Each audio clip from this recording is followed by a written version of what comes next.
Today, I have a very special episode for you. I'm going to interview two of the most brilliant and influential minds of our time, Neil deGrasse Tyson and Scott Hamilton Kennedy. They are the creators of the documentary film Shot in the Arm, which explores the science, history, and the impact of vaccines on humanity. Shot in the Arm is a fascinating and eye-opening film that takes us on a journey through the past, present, and future of vaccines. It shows us how vaccines have saved millions of lives from deadly diseases like polio, measles, smallpox, and COVID-19. It also shows us how vaccines are developed, tested, and distributed around the world. And it addresses some of the myths, fears, and controversies that surround vaccines and their safety. Neil deGrasse Tyson is a world-renowned astrophysicist, author, and science communicator. He is the director of the Hayden Planetarium of American Museum of Natural History in New York City. He is also the host of the popular TV show Cosmos, a space-time odyssey, and the podcast Star Talk. He is one of the most influential voices in science education and advocacy. Scott Hamilton Kennedy is a Academy Award nominated filmmaker, producer, and director. He has made several acclaimed documentaries, such as The Garden, Fame High, Food Evolution. He is passionate about telling stories that inform, inspire, and challenge our views on important issues. Together, they have created a masterpiece of science communication that will educate and entertain audiences of all ages and backgrounds. Shot in the Arm is a film that everyone should watch and learn from. Before we start an interview with Neil deGrasse Tyson and Scott Hamilton Kennedy, let's take a look at a clip from their film. And also, at the end of the interview, I will show the official trailer. So here is the clip. Do you have any idea of how many cases of measles were in Samoa between, say, 1986 and 2019? I have no idea. Great, okay, I've got that. 1986, 1 case of measles, 93, 7, 2005, 0, 2006, 0, 2009, 0, and in 2019 there were 5,707 measles cases. Do you know what happened in 2019? Yeah, I'm aware there was a measles outbreak, but I didn't have anything, I have nothing to do with people not vaccinating in Samoa. I never told anybody not to vaccinate. I didn't, go there for any reason to do with that. One News has learned of a high-level anti-vax meeting just before this deadly measles outbreak, a meeting between vaccination critic Robert Kennedy Jr. and anti-vax blogger Taylor Winterstein. Publicising her meeting with the high-profile Kennedy as profoundly monumental for her movement. This so-called anti-vaxxer, Edwin Tamasese, he had promoted the use of vitamin C to cure the disease. During the country's 2-day mass measles vaccination drive last week, he posted, "I'll be here to mop up your mess, enjoy your killing sprees." But the government is fighting back. Edwin Tamasese is now under arrest, charged with incitement against a government. My close friend, the legendary filmmaker Ted Kotcheff, who's now 92, significantly influenced my decision to get vaccinated during the pandemic. He recounted a childhood experience where a polio vaccine saved his life, emphasizing the importance of vaccinations throughout his life. Ted's wisdom and resilience, having overcome various challenges, convinced me to take the COVID shot for my safety and the community. Your documentary, Shot in the Arm, which focuses on vaccination stories and the history of vaccines, can dispel fears and doubts. Thank you for being on this show, and I hope that people can gain insights into the true importance of the vaccination through your film and personal experience. So thank you for being on this show. And I know Ted. I actually know Ted Kotcheff. I haven't talked to him in years. Yeah. I have to get him the film. Yeah. And by the way, with that introduction, we're done with the interview. That was beautiful. That was beautiful. Let's go have a beer. Yeah, You know, what do thank you so I don't know much. what else to add to that. Well done. How do you know? Oh. How do you know Ted? How do you know Ted? Oh, I met him in my building years ago. We used to pass, in a corridor for many, many years. And I was in the entertainment business. So the funny thing is, the doorman goes, "Hey, Antonio, don't you know who that guy is?" I goes, "No." I said, "That's Ted Kotcheff." I knew his work. So to make a long story short, I left my business card, and he's the former executive producer of Law and Order Special Victims Unit. He gave me a call 2 days later. We had breakfast. That's him. Regular guy. Yeah, beautiful. Since then, boom, we connected. So Love it. Thank you. I got to reach out to him. I might want to confirm an email address with you after this, Annie, but go ahead. sure. So here we go. What inspired you to make a documentary about vaccines and vaccine hesitancy? Sure. It was the surprise of seeing in 2019 that there were record-breaking measles outbreaks in a few pockets of the United States. Here in New York City, there was a state of emergency, Washington State, all across Europe. And I did my probably 20-minute Google search to say, where are we with the history of measles and the MMR vaccine in the United States? And in 2000, we'd almost eliminated measles from the United States. So how did we go from almost saying completely eliminating it to seeing these outbreaks? And I reached out Thousands of cases in very specific pockets that had been targeted, as I learned when I first reached out to Dr. Paul Offit, who informed me, "Scott, this is happening because there are a handful of very clever disinformation merchants, anti-vaxxers, who convinced parents, scared parents into thinking that the MMR vaccine was dangerous, and that got them to get their kids vaccinated, and that lowered vaccination rates, that lowered herd immunity, and we saw these outbreaks." So that was the light bulb moment of like, well, how can this possibly be happening? Right. And let's tell that story. So I met Dr. Paul Offit. He introduced me to Dr. Tony Fauci and Dr. Peter Hotez, and on on the pro science side. But I wanted to tell the story of who are these disinformation merchants too. So we put the camera in front of the OG, Andrew Wakefield, and his fraudulent study that started all the scare around MMRs. Del Bigtree, who is one of the largest presence on social media and the interwebs. And now the sort of top of the pyramid is Robert Kennedy Jr., long before he threw his hat into the ring, first as a Democrat and now as an independent. We filmed for president of the United States. And we filmed with all of them, and we thought we had a very interesting and timely and fascinating and complex film. And then COVID happened, and it really went to this other place where it took us a long time through the process of filming and editing to see that it really became a film about the social contract. Like, what is our responsibility as an individual, not just to ourselves, to our family, to our neighbors, but to our entire community, our state, our country, and the planet, and how fragile our relationship is with the social contract currently. Sure. How did you approach the topic from a scientific and historical perspective, Neil? Yeah. So obviously, get my gumdrop out. I claim no medical expertise beyond what I just read like everybody else does. And so my relationship to this was principally as script advisor, but also later as executive producer, realizing that I had more to contribute to the visibility of the film than just helping him adjust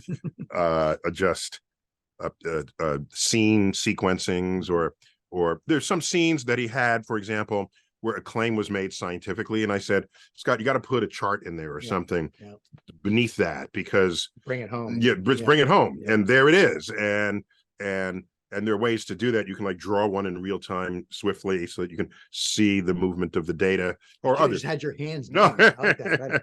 So I felt, as an educator, as a scientist foremost, but also as an educator, I could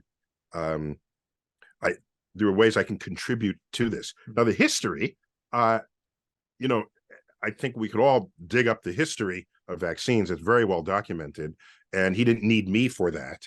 But just in terms of how the science got attached to his storytelling, so that you don't bog down in the science, because then it's taking your medicine, right? Oh, I got to watch a documentary. I got to learn something, read a study. Yeah. So this documentary lands differently, I think, from a traditional documentary, because of how strong the human element is, how compassionate it is with those who have been taken in by anti-science sentiments that are out there. And so that's, I saw that as my role. Yeah. I think I fulfilled that role. In the film, what disturbed me was Robert F. Kennedy Jr., his statement when he said, anyone who tells you, trust me, and he's talking about science, people with science, you shouldn't trust them. So in my mind, I'm thinking, well, I'm an engineer. I'm an aerospace engineer. I graduate before the entertainment business. So I build, jet propulsion rockets. So this was my thing. And, Is that a B-29 behind you on the wall? Yeah. Well done. Yeah, my office is full of portraits of planes. So it's just my thing. So the thing about me that gets me is, who should I trust? Balloon people? You know what I'm talking about? Balloon people. I mean, airheads. Like, like I don't get it. I mean, I grew up in a world where, look, even Ted Kotcheff, right? He gave me a whole history because he's 92 now. And back then, the whole polio thing, and he's telling me, well, you know what, Antonio, when you went to school, right? It was a known factor that you had to be vaccinated in order to go. You had to show your vaccinated card, Yeah. And it was a known thing. So does that disturb you at all, Neil? Because. Well, so let me mention something here that's very subtle. Okay. The fact that Ted Kotcheff, how do you say Kotcheff, sorry. The fact that Ted Kotcheff, who you befriended, right, gave you this personal testimony on the value of vaccines to him. And that's what convinced you, is evidence that we are highly influenced by one-on-one encounters with people who have personal stories. That's right. Right. But that works in the other direction as well. Someone can say, I knew somebody who, right after the vaccine, they had autism symptoms, so I'm not vaccinating my children. And they tell that to you with passion and conviction, and with the same influence that your friend had on you, an anti-vaxxer can have on someone who's otherwise sitting on the fence. And so what needs to happen in the education system is people need to teach science as a method of inquiry, where the results are not because someone tells you they're right. It's because the data, the statistics and the data all align with that result. So it's not that he was saved by polio. It's that millions of people were saved by polio. Right. He did mention. Now, you were influenced by that one-on-one encounter, and I'm glad for that, but it should not have taken that. Right. It should have, where's the data on look at all these people that did not get polio after the vaccine and who got polio before the vaccine, with those iron lung machines helping them breathe, those images. I think one of them is shown in the film. And so the public in our training about science does not have the first urge to devalue one person's eyewitness testimony relative to the faceless bar chart or pie chart that shows the efficacy and the effectiveness of the just the effectiveness of the treatment. So that's just something to consider here, because when Anthony Fauci speaks, he's not telling you to do things because he just did it in his lab and no one has verified it yet. He's communicating a trend line in where the frontier research is headed. Now, yes, some of that communication could have been a little better Right. in that rather than saying, here's what you should do, what he should have said was, latest evidence suggests that this is how we should. Yes, we think we need to wash down the groceries when they come in the front door. We are still working on this. Stay tuned. We will give updates in a week. Yeah. That's how that should have happened rather than make declarations. But regardless, had we been taught about science properly or more authentically in our school system, you would learn that on the frontier, things are changing until there's verification of one result or another, or falsification of one result or another. Both of those can happen. If you knew that, then when the science wisdom changes from 1 week or 1 month to the next, you wouldn't freak out by that. Right. You say, oh, that's science doing exactly what it's supposed to do. And then Robert, to your point of bringing up that quote of Robert Kennedy Jr. saying, if somebody tells you just trust in the science, don't trust them. That's the epitome of cynicism. He's trying to just make it seem like they're tricking you by saying, don't worry, you're not smart enough to know what the science is. Just trust us in it. And he's then saying, I'm the only one you can trust in. I'm pointing out who the liars are. And it's just a terrible, terrible, cynical manipulation. It's terrible. How do you deal with the backlash or criticisms from the anti-vaccine movement or other, groups which oppose your film? Sure. We're just getting out there, so we're gonna see how it goes. He's putting me at the front of that. I'm hiding. I told people that I was going to be interviewing you, and I kid you not, there are people coming to me telling me negative things. They really strongly believe whatever they're hearing or where they're getting the information from, and the disinformation is what I call it. Yeah. The misinformation and being misinformed.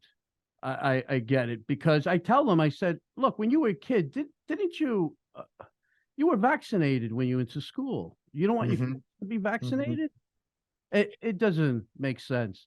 So how do you? Well, I think one of the most potent parts of the film was it, who was it that said, Hotez, Offit says, vaccines are the victim of their own success, right? You walk down the street, you're not dying of afflicted by polio or dying of smallpox, and you think to yourself, why do I need vaccines at all? That's right. When it is that very fact that enables you to be alive to utter that sentence. Right. And that reality is not widespread enough. And then anti-vaxxers take advantage of that by saying, well, when have you ever seen a case of polio? And do you know what's in the vaccines? So it's a perfect storm of brilliant marketing, the brilliant evil marketing of these guys to use fear and lies and misinformation and really disinformation to scare families. And they've sadly been incredibly successful at it. So we are in a transition time. I'm hoping we're in a transition time, that we're going to come past this hump of people being so cynical about what they can trust and what they can't trust. And we're gonna get past this, because they're trusting in science every day. They're trusting in the science that we're using today to communicate with each other. They're trusting in the science getting into their car and the brakes are going to work. They're trusting in the science of the food that they eat and a plane that they get on. And I don't know where the disconnect is between them saying, I trust in the systems that allow me to trust in those, and now I'm going to break from believing in those systems. You know what might have changed all this? If COVID were 50% lethal. Ouch. Then I don't know that you'd find, I don't trust the vaccine. I don't know. So maybe COVID, if it were more lethal, it might have saved more lives. Right. When you, in the curious way that those kind of statistics work, yes. Right? If it's especially lethal, then people are motivated to not die, and higher vaccine rates, and then it might have spread much less. Right. How many millions of people died after the vaccine was available? Right, after available and chose not to take it. Right. Wow. Mm-hmm. It's funny, but in the film, Robert, F. Kennedy Jr. speaks, and he even says that his own kids, I believe he said that are vaccinated. Correct? Correct. So your kids are vaccinated, and yes, he has this disbelief of the vaccines, which is part where I just don't get it. I really No, don't. the contrast, you're absolutely right. There's evidence that he and his wife, Cheryl Hines, had a holiday party in, I think, 2022, where they required everybody to come to the party to be vaccinated. So the hypocrisies go on and on. If you ever get a chance to interview him, one that I'd love to see him answer is, well, two. He always says, I'm not anti-vax, I'm pro-safe vax. Right. So just say, okay, what vaccine are you in favor of? He won't even say polio. I do it in the film. So that's one for the press. Ask Bobby Kennedy what vaccines he believes in, if he isn't anti-vax. The second one is, this is more snarky, show me your medicine cabinet. You're so anti-big pharma. You're so anti this. You're so anti this. I'm sure he's cherry picking. I'm sure we don't want to know what he has in his medicine cabinet. And he and his wife have in their medicine cabinet. Because if we were to believe his cynicism about big pharma, wouldn't you think he wouldn't allow anybody in his family to use anything that came from big pharma? So it's just cherry picking and manipulation at the worst. Yeah. Well, I'm very happy for this film. I already know the knowledge of it my mother taught me. My father taught me. Life taught me. And Ted Kotcheff even elaborated on it. So I hope that everyone watches this film and their eyes open. The reality hits them, that this is just a good thing for the community, for everyone's safety, And I believe that the film is being launched, right? At the you have a theater release in New York City at the Angelica Film Center on November 2nd, and Los Angeles. Yeah, wow. Actually, yeah. What is today? Okay, and it goes for a week. Yeah. For this first week of November. That's right.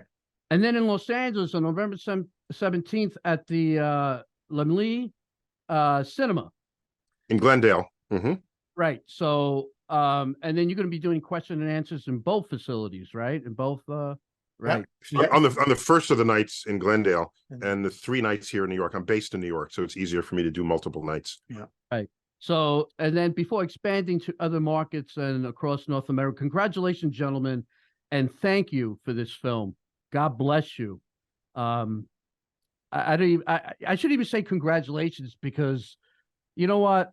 It was amazing when I watched it. It was a learning process too, for me, even though I knew the answer to it long ago. And I just hope that people take this film for a positive value. Appreciate that. So thank you, and God bless, and enjoy the journey in this wonderful film. You got it. Thank you so much. Thank you. Bye-bye.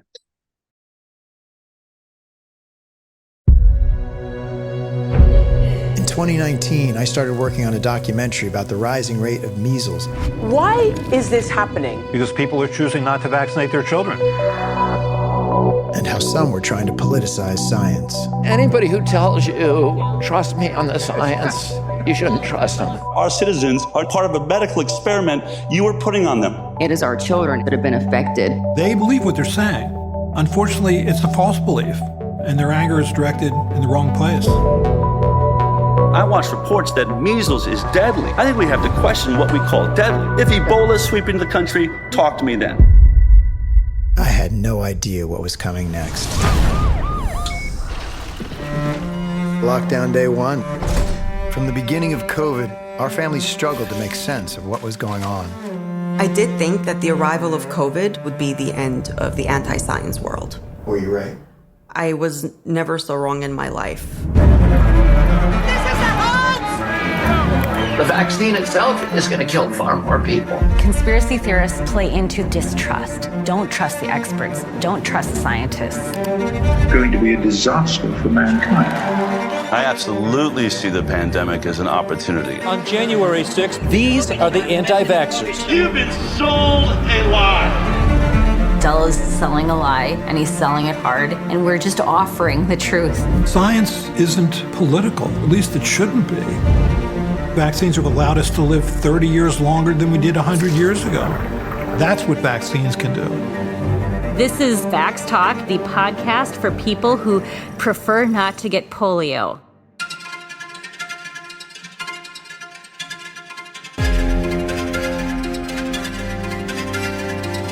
Counter disinformation in a compassionate way. We have to get good information out there. You were given a broken and beautiful world. You will take this world in your hands and make it less broken and more beautiful.